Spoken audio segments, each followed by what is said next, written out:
Love. Some would say it took a backseat when the pandemic forced us apart.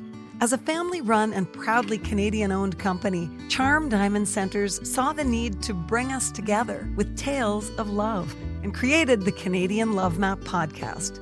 Since then, we've shared hundreds of real, uplifting stories that prove love conquers all. So thank you for listening. We couldn't do it without you. And remember, love starts here. I know what I want out of a partner, and the biggest regret is that I had all that with her and didn't know it 35, 36 years ago. And having that opportunity to get that now is it's pretty special. It's, you don't always get a second chance at love. Hi, I'm Nancy Regan. This week's love story belongs to Chantal and Kevin. They met on a dance floor back in the 80s when he was just starting a career jumping out of planes. They did some long-distance dating, but eventually drifted apart until more than 3 decades later when they picked up where they left off. Hi, Chantal and Kevin. Hello. Hi. Great to hear your voices. Even though it's a long distance call, it sounds like you specialize in long distance. Yeah, we it's a long distance for sure. Tell me let's go back to the roots of your relationship and tell me how you met in the first place. Go ahead, Chantal. Tell them. we were both out in Hall. So, the 80s, the dance clubs, and I can't remember if I was with friends or not. And Kevin had come down from Kingston because he was there on course. And we, as he was leaving, I asked him to dance. And the rest is how we got started. Do you remember what song was playing? No. Tainted Love. I went to high school in Ottawa, so I might have been there actually in that bar in Hull. I remember some of the songs, not all. Yeah. Kevin, what's your recollection from that night? Well, I remember being out with the boys. Of course, I was just new in the military, so we were out on the town, and we'd pretty much given up any kind of party action. We decided we'll take one last stab at it. We'll head across the bridge to go to Hall because the bars were open a little later. And I remember standing, I think it was upstairs in this club. There was 2 floors.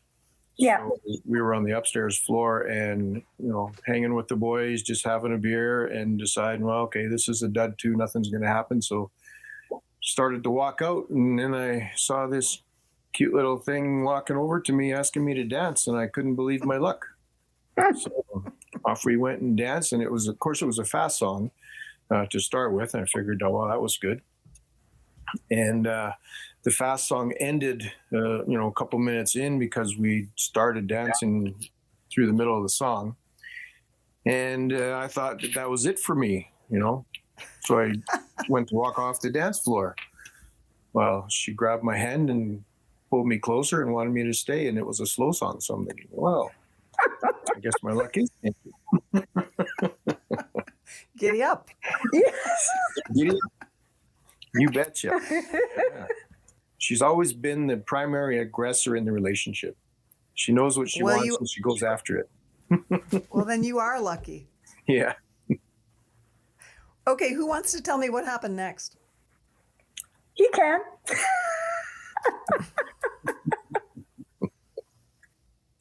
Well, Kevin? after a couple of dances, it was at the end of the night, so it was already past last call. So we couldn't really hang out in the bar anymore. So we decided that she invited me to come back to her place for a drink and meet her friends that were already at her place. So I did. And we sat in the living room at her apartment and talked until the sun came up. Yeah. Really just had a conversation about anything and everything and got to know each other, and couldn't believe when the sun started peeking through the living room window that it was morning already. And we'd spent the night talking about stuff like we were old friends. It was pretty special. So it was just one of those moments when it was immediately easy. Yeah. Mm-hmm. Yeah. It's always been easy to talk with Chantal. Chantal, what's your recollection of that night? Oh, it's pretty spot on, and yeah, we did talk into the night, and um, then of course he kind of stayed for breakfast after that. So, and then he left. I don't know. I guess it was about the middle of the day, and we. I don't think I heard from you again that weekend. I wasn't sure. I don't recall. Yeah. But then we just started calling each other, and then he would come down from Kingston, or I'd take the bus to go to Kingston to visit him. And at that point, he was starting out with the. I guess you had applied, Kevin, for the Skyhawks. Not yet. Not yet. Yeah. No, the first year I didn't. Yeah. Yeah. But then he was taking his own parachute course and all that. So I would go meet him at in Kingston. We'd go to the drop zone together, and that's how I jumped a few times. I took my course and then I parachuted as well. So did you jump together? Not yet. No. We had not jumped together because at the time when we met, we were both still students. I was quite a few jumps ahead, but I was still very much a student, so I couldn't jump with other people. Yeah. Yeah, so that's something that we still have yet to do, is jump together. Mm-hmm. Hopefully we'll So fix that. Chantal, I'm curious, that first time you jumped out of the plane, did you have any second thoughts about the jump or the relationship? No, because he didn't force me. Kevin would never force me to do anything. I'm pretty headstrong, and I know what I like to do. So I've always wanted to try it. So I said, yeah, why not? So I did my free fall course, and when you jump, you have a radio, and they guide you for your landing and all that. So I did my course, and then I did 2 subsequent jumps after that. But then when we were in our relationship, like I would basically go see him at Skyhawk shows. So I didn't have the opportunity, because in Ottawa, there wasn't a close drop zone to continue my jumping. So yeah. Okay, so Kevin, tell us about your involvement with the Skyhawks. Oh boy, do you have a week? We have an editor. Yeah. Well, I got picked up for the Skyhawks. I actually got sort of recognized for my jumping skills in about 85, 86. So I got recommended to go to the team. My first year on the team was in 1987. And that was probably the last time that I saw Chantal at any time, because, like she said, I think she came to a show or two. But I was quite busy with the team, traveling all around the world, doing air shows and doing training and such. And it took And up for a lot those of who my life. don't know about the Skyhawks, just give us a brief description of what that team was doing. Well, the Skyhawks are one of 2 public relation teams that the Canadian Armed Forces puts out. One is the well-known Snowbirds, who do the jet flying, and the Skyhawks, we fly the Canadian flag parachutes. And basically, we travel around the country and around the globe, being ambassadors for the Canadian Forces and for Canada. So we just jump out of airplanes. We do various stunts in our shows where we're flying canopies together in formations. We have free fall tricks we do, and precision landing in front of the crowd and stuff like that. And then get to sign autographs and be a big hero for a few minutes. So you must have been having fun. Oh yeah, it's fun. It's a very challenging job, but very fulfilling as well. Certainly stacks the ego fairly well for the guys that like that. And we get to get a lot of skydiving in for free. You know, Canadian Forces is paying for it, but you get a lot of good training out of it. It's very top-notch training. It sounds like a dream job, but I guess in some ways it was a nightmare for having a relationship. Yeah, it's a double-edged sword for sure. Yeah. So what happened next? Well, after that, the first year on the Skyhawks, when I finished in the fall, I went back to a station where I'd come from in Masset, BC, and I was told as soon as I returned there, I was given a message that I was heading back to Alert for another 6 months.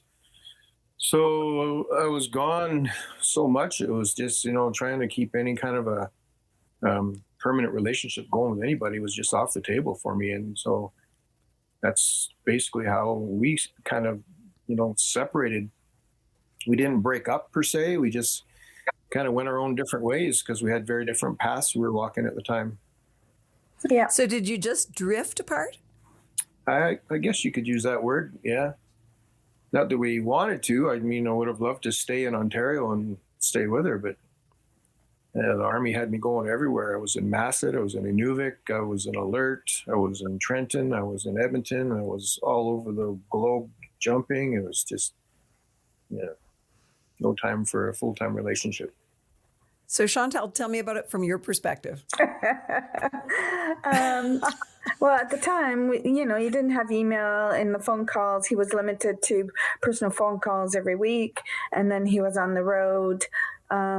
Basically, the last time I saw him, I had taken the bus to Casabazwa or somewhere around the north of Quebec, and we had spent the weekend together and met some of his colleagues. And then he was passing through Ottawa, and he had left me a message, but on the home phone, but then I didn't see him.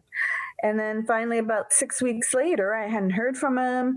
I was like, okay, what's going on? And I had phoned his mom, and I asked her, like, is he okay? Thinking maybe he had an accident or something. And his mom said, no, he's gone back. And yeah, she told me he had another girlfriend. Yeah. So I'm kind of old. I don't have all the terminology, but Kevin, I think that's called ghosting. It is now. I'm putting you on the hot seat, Kevin. Looking back on my former self, I have to admit it was being a bit of a coward at the time. I was young, stupid, made bad decisions. It all added up to me not being able to be with her. That's the only way I can put it. I think we've all been there. I'm teasing you about being on the hot seat. It's all worked out pretty well, I'd say. I expected this part. Oh, did you now? Okay. Well, it won't get too much worse, I promise. Yeah. I'm going to be totally corny and say that your flight plans took you in different directions then. Sure. Well put. But where do we pick up the story again? I guess first I should say, did you think of each other over the years? Absolutely. Yeah. I, as I mentioned, my pre-interview was that I tried to find Kevin off and on over the years. And he's more or less a private person, and I understand. And so I would find articles about when he was on the Skyhawks, other articles from when he was in Afghanistan, because he had a short interview with Maclean's magazine. He can tell you about that. But and I would find bits and pieces on Google of his legacy, if you want. And the last article was that he had been on the competition team and he was in Trenton. So, but I could never find them. But however, I had found, because Kevin has a very unique last name. So I had found his brother on Facebook, and I had said, I'd like to get some news, touch base with them. And his brother didn't want to give me his email, which I understood, or phone number. So I gave him my phone number, my email. And I said, could you please tell Kevin I'd like to get in touch? That never happened. You are a persistent woman. I'm so impressed. This is So like over the years, like, because I myself had been married, divorced, and had a few relationships. So it was always in between, and I'm like, why can't I find this guy? Maybe he doesn't want to be found. echoes of Kevin Yeah. over the years.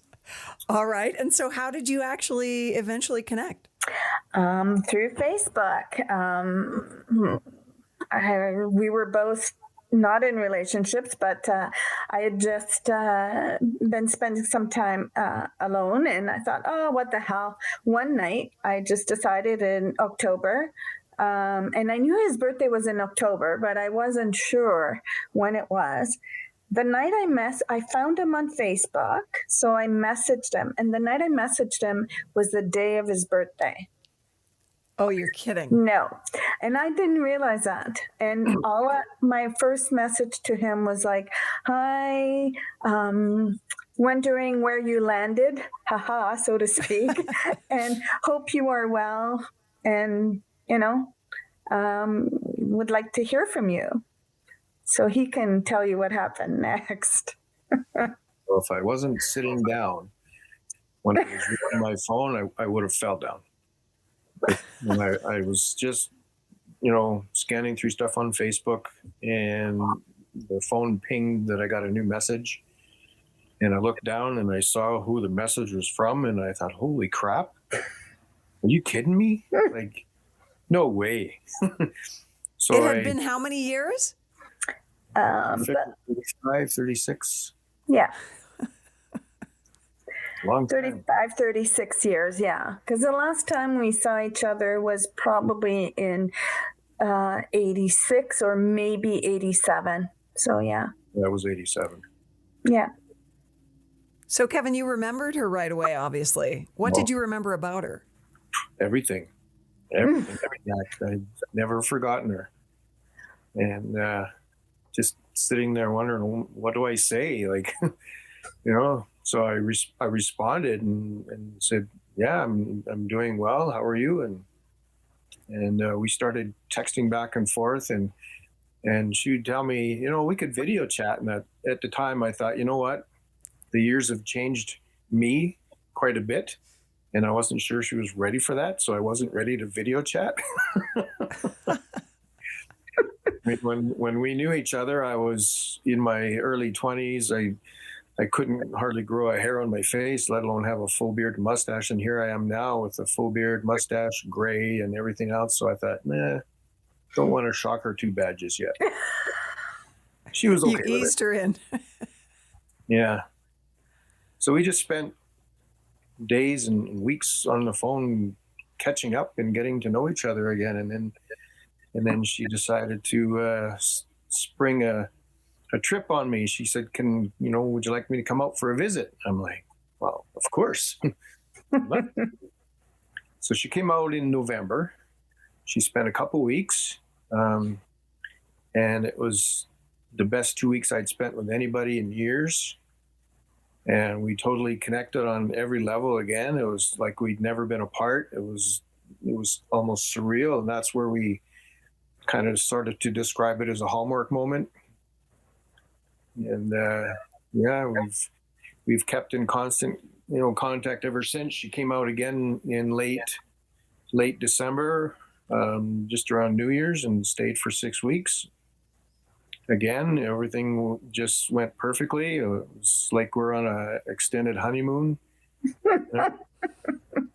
And I've been totally elated with her ever since. It's been a dream come true, something I never really dreamt could happen again, but I'm certainly happy it did.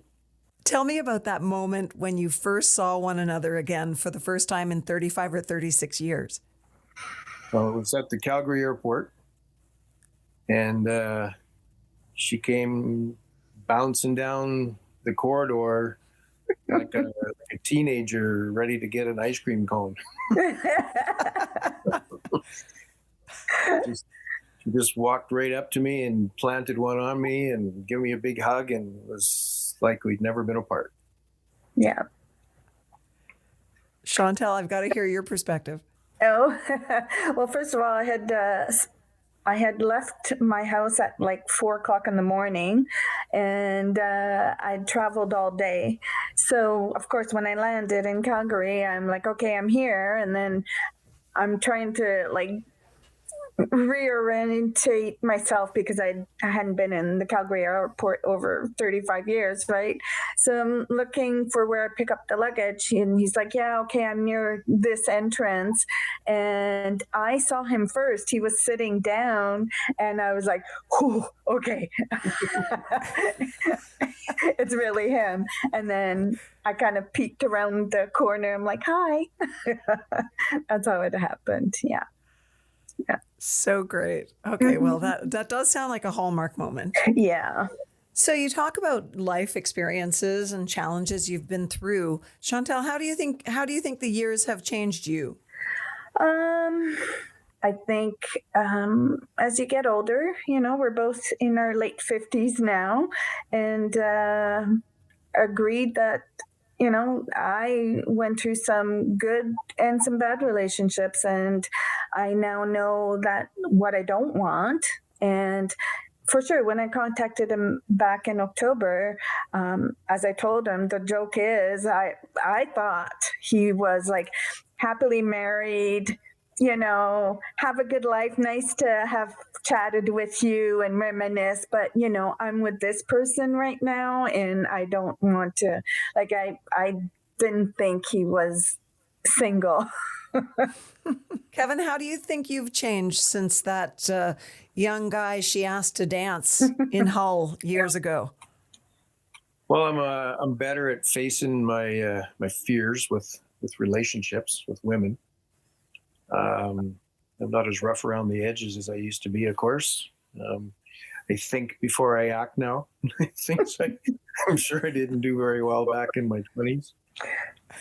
And having had a few relationships, like Chantal said, I know what I want in a relationship. I know what I want out of a partner. And the biggest regret is that I had all that with her and didn't know it 35, 36 years ago. And having that opportunity to get that now is it's pretty special. It's you don't always get a second chance at love, and like actual true love. Yeah. So. Yeah. That's beautiful. And now I'm going to turn the tables and ask you to talk about each other. What is it you love about her, Kevin? Oh man. You got a pen and paper there? The list is long. I do. Well, first and foremost, I love the fact that she's always happy to see me. Right? Not everybody's always happy to see me. She is. She's no matter what has happened in the past or what we're going through now. She's always happy to see me, and I like the fact that I don't have to wonder like, does she like me today or not? You can tell by the sound of her voice. She's got a wonderful voice. Her voice to me is soothing. Whenever she talks to me, when she talks to me on the phone, when she talks to me at home, I just can't get enough of just listening to her. So, and that's saying something, because a lot of guys tend to kind of, develop a deaf ear when it comes to their significant others. I hadn't noticed. I don't think about that. Well, that was a pretty great answer. I think that you're redeeming yourself pretty well, Kevin. I'm trying to rack up those points like she keeps telling me. Chantal, what do you love about him? Even though we had kind of like this, if you look back, this kind of crazy relationship, and we were traveling and still trying to make it work. Now it's not work. It's easy, right? It's he's had so many life experiences that fascinate me, and I admire everything he's done. He gets me too. Like he's starting to see all my little quirks, and not that I'm embarrassed or anything, or it's just, I'm not gonna hide to have a relationship and miss my second chance. I mean, I looked, the running joke is that, I stalked him, but no, I didn't. Are you going to be jumping out of any more planes? That's my last question. Oh, yeah. Jumping season starts in a couple more weeks. Kevin's supposed to bring me for a tandem jump because he's also a tandem jump instructor. Well, we'd love to see a picture of the two of you doing a tandem jump out of an airplane. Oh, okay. And landing safely. Yeah. Oh, yeah. His landings are always good. Well, I'm glad he landed back in your life, and so great to talk to both of you. Bye. Thanks so much for listening to the Canadian Love Map. If you love us, please subscribe and share. We'll be back next week with another love story to add to the map. This podcast is brought to you by Charm Diamond Centers, Canada's largest family-owned jewelry store. They are proud to be putting love on the map, and the staff at Charm Diamond Centers are thrilled to be a part of your love story too. So visit charmdiamondcenters.com or one of your local stores. Love starts here.